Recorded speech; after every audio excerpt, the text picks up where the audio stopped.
Hey guys, I am so excited to be the first video for this live power hour and to explain to you guys how to invite to the business. And we have two different things that we mostly focus on when we're inviting people to things with the business. It's inviting them to groups, whether it be clean eating groups, Shakeology groups, challenge groups that you should be running every single month, or the coaching opportunity. So I wanted to very quickly show you guys a couple examples of the coaching opportunity and a challenge group post that I did this month that worked well. And just point out a couple things that I think are really key for when you're putting posts up. Now I want you to focus on the fact that when you're doing coaching posts or challenge group posts where you're inviting people to join you, you have to keep it short and sweet. You have to keep people being intrigued. So don't just write everything, every detail in your post. And you have to think about the timing. So what time you're posting the post. I usually think nighttime is best, after 8 or 9 every night. The wording, okay, so keeping it short and sweet and intriguing. You want to focus on the picture. It should always be you. Don't use graphics from Beachbody. I know that they create pictures and stuff for us, but I want you to be yourself. Do selfies, do pictures of you, share your results, okay? Another thing to focus on is just the day, So I think that for me personally, Friday through Sunday is when my coaching posts do the best. And during the week, Sunday through Wednesday is when my challenge group posts do the best, okay? So it's totally up to you. It's trial and error. You're going to figure out things that work for you and keep repeating it until you realize that maybe you should change it up, okay? So here are some examples. Let me get my screen ready that I want to quickly go over with you guys. Okay, so here is an example coaching post, okay? So I'm inviting people to the coaching opportunity. A couple things I want to point out, okay? And you don't have to copy mine. I would recommend just being yourself in your posts, okay? So this is me being myself.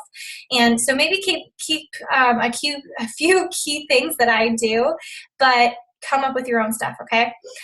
Like this, okay? I'm telling people what I'm looking for. I'm looking for 15 moms or mom-to-bees that want more out of life. This is my niche, okay? That's the people I like to work with because I just had a baby, okay? And it's much easier for me to relate to women who are going through this as well because I'm going through it, okay? So that's my niche market. If you don't have children or you're not passionate about that, don't make that your niche market, okay? Find things that you're passionate about and the kind of people you want to help, okay? I also talk about, women who want to be able to support their families while not having to sacrifice time with their families. That's something that I'm very, very passionate about. I will never sacrifice my time with my family to make this business work. And I want to make sure that I'm teaching my coaches that as well, okay? Another key thing is adding in information about you, okay? So I share 6.5 years ago, I took the leap to become a coach. I share what I was able to do with it. Very short and sweet without bragging, okay?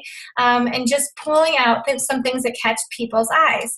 I was able to build a $1 million business, pay off my student loans, and create a lifestyle for my family, okay? So if you're like, Meg, I haven't been making that much. Okay, were you able to pay off your Shakeology the first month? Were you able to pay off a car loan? Were you able to do whatever? You want to make sure that you point that out, okay? People aren't just going to know. You have to tell them, okay?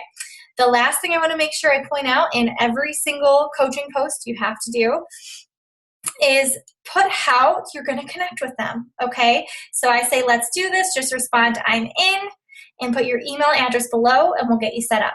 Okay, or you can say, and we can talk about it and we can discuss it, something like that.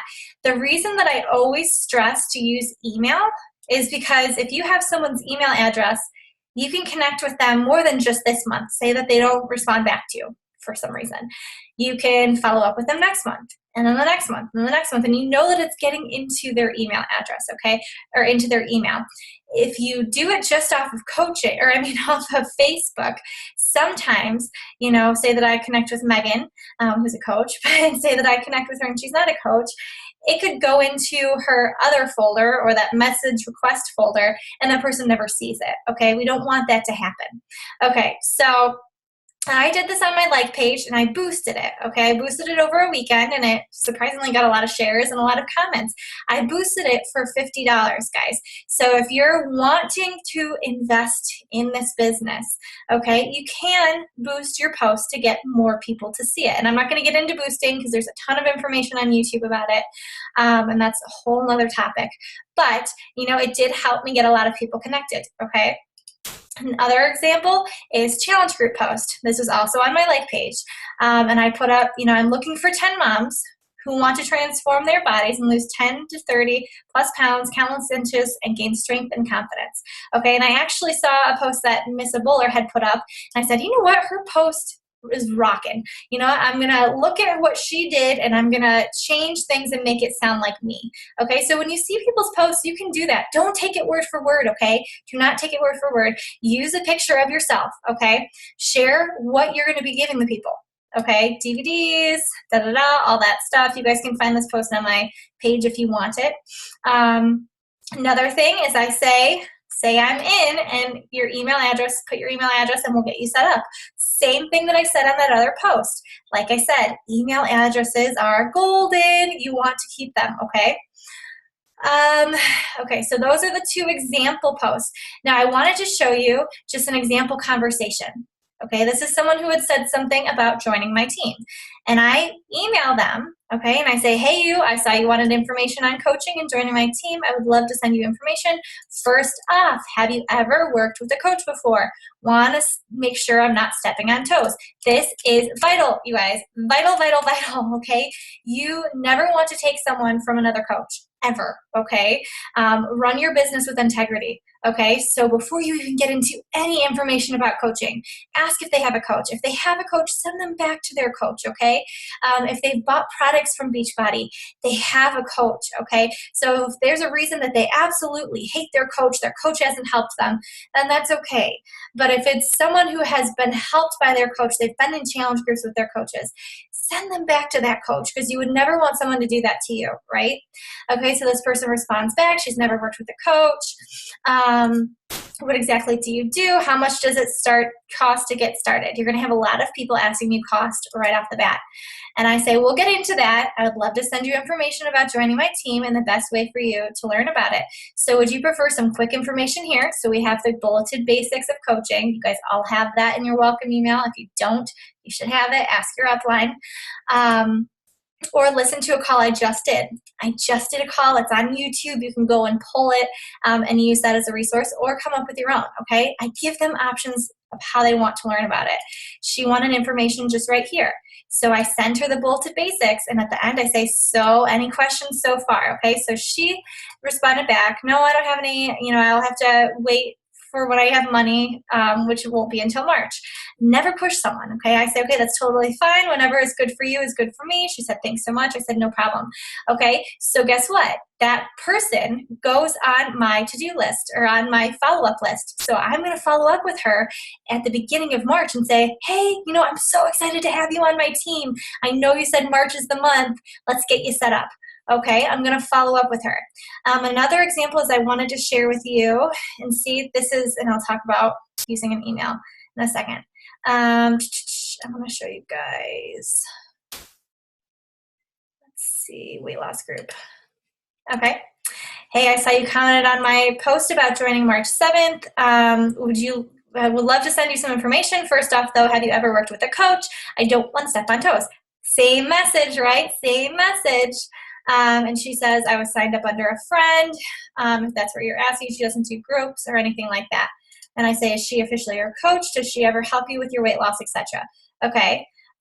So she signed up just for the discount and then whatever. So I ordered under her. And I say, that she should be working with her coach.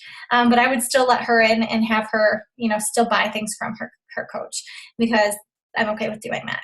But you have all seen my scripts about how I respond back to people with my challenge groups. I don't want to go too much into that. The last two things I want to cover in this inviting is I always respond back to someone who has commented, okay? So she put up the comment. I respond back emailing you now. Another comment. I say, do you just want me to send you a message on Facebook? Okay, so I respond back to people, because what happens is that moves more people, it moves into more people's newsfeed as you're commenting. And if they comment, then it keeps bumping into more people's news feeds, okay? So you don't want to post and run. You want to post and watch that post, okay? And comment back when people are commenting, because it's going to get more people responding. The last thing I wanted to make sure I covered is you saw that I used an email address, and I asked for people's email addresses. To keep yourself organized and sane, I would highly recommend opening an email address that is just for prospects, just for, coaching and challenge group prospects, so that when you go into that email address, you know that you can knock out all of your invites, all of your follow-ups, and everything right there. Saves you so much time, you guys. So these are my tips on inviting. You want to make sure that, like I said, 1 or 2 per week for a challenge group post type inviting, and once or twice a week about a coaching post, okay? And so for tonight, I want you to script either a coaching post or a challenge group post and put it up within these next 5 minutes, okay? And once you're done, comment below this video and say done. All right? Bye, guys.